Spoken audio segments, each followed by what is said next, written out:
1953, don't you? Britain was still shaking off the dust of war. Rationing had only just ended. Bomb sites still scarred London's landscape, and if you were a working man, you were probably bringing home around £7 a week. It was into this grey, cautious world that a small, sensible saloon car arrived, one that would become part of the fabric of British life, despite being, by any measure, painfully slow. The Ford Anglia 100E took 26 seconds to reach 50 miles per hour. Not 60 miles per hour, mind you, but 50.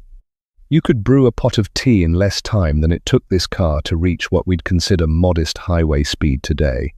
Yet between 1953 and 1959, Ford sold over 345,000 of them. Not because they were fast, not because they were glamorous, but because they represented something more important: affordable, reliable transportation for ordinary British families who'd never owned a car before. This isn't a story about horsepower or quarter-mile times. It's about a vehicle that motorized Britain, that taught a generation how to drive, that carried families to their first seaside holidays since before the war. The Anglia 100E wasn't designed to thrill enthusiasts. It was designed to work day after day for people who couldn't afford for it to fail. And in that mission, it succeeded spectacularly. So why does a car this slow deserve our attention? Because speed isn't everything. Sometimes the most important vehicles aren't the fastest or the most powerful. Sometimes they're simply the ones that changed how people lived. Section 1. Post-war Britain and the birth of mass motoring. To understand the Anglia 100E, you need to understand the Britain it was born into. The Second World War had ended only 8 years earlier, and the country was still recovering. The 1953 economy was just beginning to show signs of life. Harold Macmillan wouldn't make his famous "You've never had it so good" speech for another 4 years, but the foundations were being laid. Steel was still partially rationed. Petrol had only come off ration in May of 1950. British industry was being rebuilt, and car manufacturers faced a peculiar challenge. The government desperately needed export dollars, so they were pressured to sell abroad while domestic demand went largely unmet. If you wanted a new car in early 1950s Britain, you often joined a waiting list that could stretch for months. The social landscape was changing too. Housing estates were expanding around major cities, filled with families who'd never owned cars, who'd relied on buses and trains their entire lives. But as the economy improved, as wages slowly crept up, car ownership was beginning to shift from being a luxury for the wealthy to a possibility for the working class. Ford of Britain had been building the original Anglia, the E04A, since 1949. It was a small, upright, two-door saloon with styling that looked decidedly pre-war. But by 1952, it was clear that something more modern was needed. British roads were beginning to see more traffic. The middle class was cautiously optimistic. People wanted cars that looked like they belonged in the new decade. Ford's answer was the Anglia 100E, announced in October of 1953. It retained the simplicity and mechanical layout of its predecessor, but wrapped everything in a more contemporary body. The styling was influenced by American Ford design language, with a proper boot instead of the old vertical rear end, and a front end that featured modest horizontal chrome bars, rather than the tall, narrow grille of the E04A. Section 2. The Dagenham Factory and Production. The story of the Anglia 100E is inseparable from the Dagenham factory. Built on marshland beside the Thames in the early 1930s, Dagenham was Ford's first purpose-built, integrated manufacturing facility outside of North America. The factory covered 475 acres and required over 22,000 concrete piles driven deep into the marshy ground to support the massive structures. At its peak, in 1953, the plant employed 40,000 workers. For the first time since the end of World War II, Ford had completely retooled Dagenham for the 100E. The new Anglia used unibody construction, where the body and chassis were integrated into a single welded structure. This made the car stronger, lighter, and more resistant to rattles and squeaks. The 100E also featured independent front suspension using coil springs, a relatively advanced design for a budget car. By 1956, Ford was building Anglias at a rate of over 1,000 per week. This economy of scale allowed them to maintain competitive pricing even as costs rose.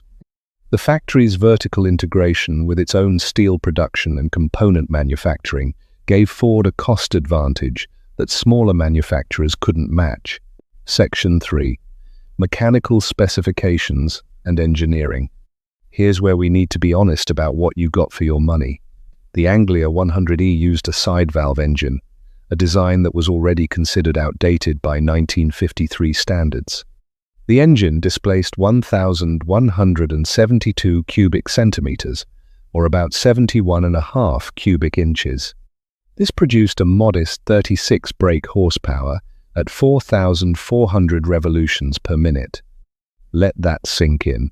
36 horsepower to move a car that weighed approximately 737 kilograms, or roughly 1,624 pounds. By comparison, the American Ford mainline of the same year offered a flathead Vate that produced 110 horsepower. The gearbox was a 3-speed manual with a column-mounted shifter. No synchromesh on first gear, naturally. You had to double clutch if you wanted to downshift smoothly into first. The suspension used independent front with coil springs and a live rear axle with semi-elliptic leaf springs. Drum brakes all around, operated by a mechanical linkage initially, though hydraulic brakes were introduced later in production. According to the Motor Magazine's road test in 1954, the Anglia achieved a top speed of 70.2 miles per hour and could accelerate from 0 to 60 miles per hour in 29.4 seconds. 0 to 50 miles per hour took approximately 26 seconds. These weren't impressive figures even by 1950s standards, but they were adequate for British roads, where speed limits in built-up areas were 30 miles per hour and motorways didn't yet exist. The fuel economy, however, was genuinely impressive. The motor achieved 30.3 miles per gallon during their test, with careful drivers reporting figures closer to 40 miles per gallon. Given that petrol cost about 4 shillings and 6pence per gallon in 1954, this was a significant advantage for families on tight budgets. Section 4. Pricing, variants, and market position. When the Anglia 100E launched in 1953, the base model was priced at £511 before purchase tax, which added roughly 50%. So the total on-the-road price was closer to £750. To put this in context, the average weekly wage for a skilled tradesman in 1955 was around £10 to £12. You were looking at roughly a year's wages for a skilled worker. This might sound expensive, but consider the alternatives. The Austin A30 and Morris Minor were priced similarly. What made the Anglia attractive was Ford's reputation for parts availability and the growing network of Ford dealerships across Britain. If your Anglia broke down anywhere in the country, you could usually find a Ford dealer who could help you. The car was available in several variants. There was a deluxe model that added extras like a heater, sun visor, and chrome touches for an additional £30.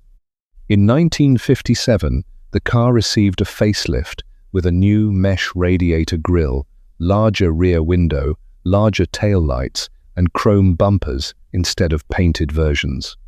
Ford also offered estate car versions starting in 1955.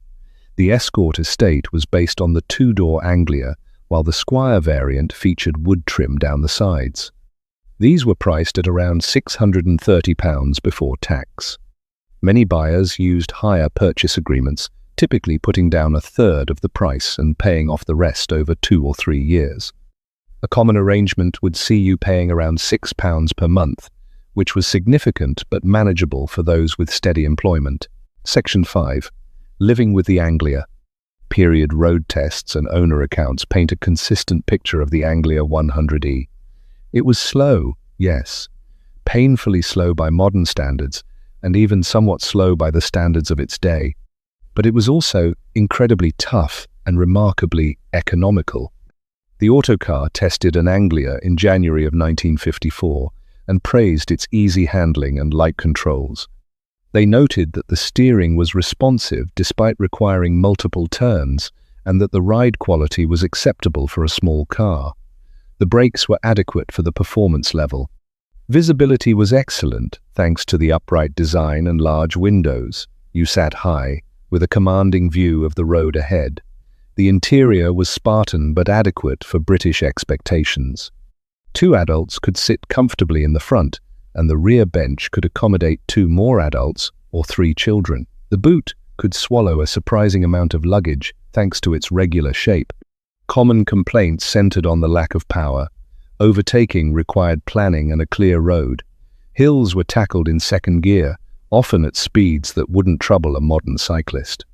The side valve engine was prone to running hot in summer traffic. The vacuum-powered windscreen wipers were notoriously feeble, slowing down almost to a stop when you accelerated hard. But these were known issues that any competent mechanic could address. Maintenance was straightforward. The engine required oil changes every 3,000 miles, with periodic valve adjustments. The grease points needed attention every 1,000 miles. The basic design meant that most repairs could be accomplished with ordinary tools in your own driveway, crucial for owners who couldn't afford regular garage visits. Section 6. Competition and Sales Success. The small car market in 1950s, Britain was fiercely competitive. The Anglia's main rivals were the Austin A30, Morris Minor, Standard 8, and later the BMC A35. The Morris Minor, designed by Alec Isagonis, was probably the Anglia's most serious competitor. It had more modern styling, better handling, and a slightly more powerful engine by the mid-50s. But it was also more expensive to produce and maintain. The Austin A30 was solid but uninspiring. The Standard 8 was cheaper, but felt cheaper. What Ford had was volume production efficiency, an extensive dealer network, and aggressive pricing. The sales figures tell the story. In 1954, Ford sold approximately 55,000 Anglias in Britain. In 1955, this rose to over 68,000. By 1956, they were selling more than 70,000 per year. These numbers made the Anglia one of Britain's best-selling cars. Export sales were also significant. The Anglia was shipped to Commonwealth countries including Australia, New Zealand, and South Africa, where it was valued for its simplicity and ease of repair. Even the United States saw a few thousand Anglias, though they were predictably outsold by larger American cars. Section 7. Cultural Impact and Legacy. The Anglia 100E's significance extends beyond sales figures. It was one of the cars that motorized ordinary Britain, turning car ownership from an aspiration into reality for hundreds of thousands of families. This was the car that taught thousands of Britons to drive. Driving schools loved the Anglia because it was cheap to run, easy to maintain, virtually indestructible in the hands of nervous learners, and had excellent visibility. If you passed your driving test in Britain between 1954 and 1960, there's a good chance you did it in an Anglia. The Anglia also enabled a generation of British families to take holidays by car for the first time. Loading up the family and driving to Blackpool or Brighton for a week by the sea became possible for people who previously would have taken the train. The car's reliability meant you could reasonably expect to get there and back without mechanical drama. In popular culture, the Anglia was simply part of the landscape. It wasn't glamorous enough to be featured prominently in films or celebrated in songs, but that ordinariness was the point. It was transport, pure and simple, a tool for living rather than an object of desire. Section 8. The End of an Era and Values Today. By 1959, the Anglia 100E was looking decidedly old-fashioned. The revolutionary BMC Mini had just been launched, offering radical packaging with front-wheel drive and transverse engine mounting. It made the Anglia look positively antiquated. Ford's response was the Anglia 105E, announced in October 1959, with its distinctive reverse-angle rear window and overhead valve Kent engine, producing 39 brake horsepower. The new car was faster, more economical, and more modern in every way. The 100E was quietly retired after 6 years, and over 345,000 units built. The old car continued briefly as the 100E Popular, a stripped-down version marketed as Britain's cheapest car. Before that, too, was discontinued in 1962. Most 100E Anglias lived hard lives and died unremarked deaths. They were cheap transportation, used until they wore out, then scrapped. By the 1970s, they'd virtually disappeared from British roads. Those that survived often did so by accident, stored in barns or forgotten about. Today, the 100E occupies an interesting position in the classic car market. They're not valuable in monetary terms. A fully restored example might fetch between £4,000 and £8,000. A solid, unrestored example might sell for £2,000 to £3,000. Compare this to the 105E, which commands higher prices partly due to its association with the Harry Potter films. But value isn't just about money. The 100E is increasingly appreciated by enthusiasts who recognize its historical significance. Classic car clubs dedicated to pre-1960, Fords include healthy numbers of 100E owners who enjoy their cars precisely because they're uncomplicated, affordable to maintain, and represent an important chapter in British automotive history. 26 seconds to 50 miles per hour. By any objective measure, the Ford Anglia 100E was slow. But here's what matters. It was slow enough. Slow enough for the roads of 1950s Britain. Slow enough to be affordable. Slow enough to be reliable. And fast enough to change lives. This wasn't a car for enthusiasts. It was never going to win races or turn heads. But it won something more important: the loyalty of hundreds of thousands of ordinary British families who needed basic, dependable transportation during a crucial period of social change. It helped democratize car ownership in Britain. It proved that you didn't need American-style V8s and chrome excess to build a successful automobile. The Anglia 100E represents an era when cars were tools first and status symbols second, when manufacturers designed for genuine needs rather than wants, when getting there was more important than how quickly you got there. In our modern world of 200-mile-per-hour supercars and 0 to 60 times measured in seconds, there's something almost noble about a car that took half a minute to reach 50 miles per hour, but never pretended to be anything other than what it was. If you owned an Anglia 100E, or if your family had one, we'd love to hear your stories in the comments. What was it like to drive? Where did it take you?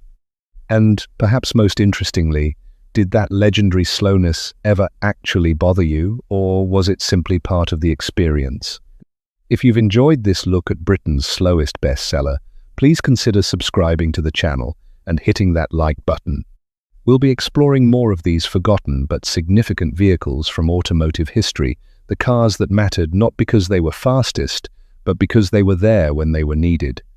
Thank you for watching, and remember, speed is temporary, but reliability is forever.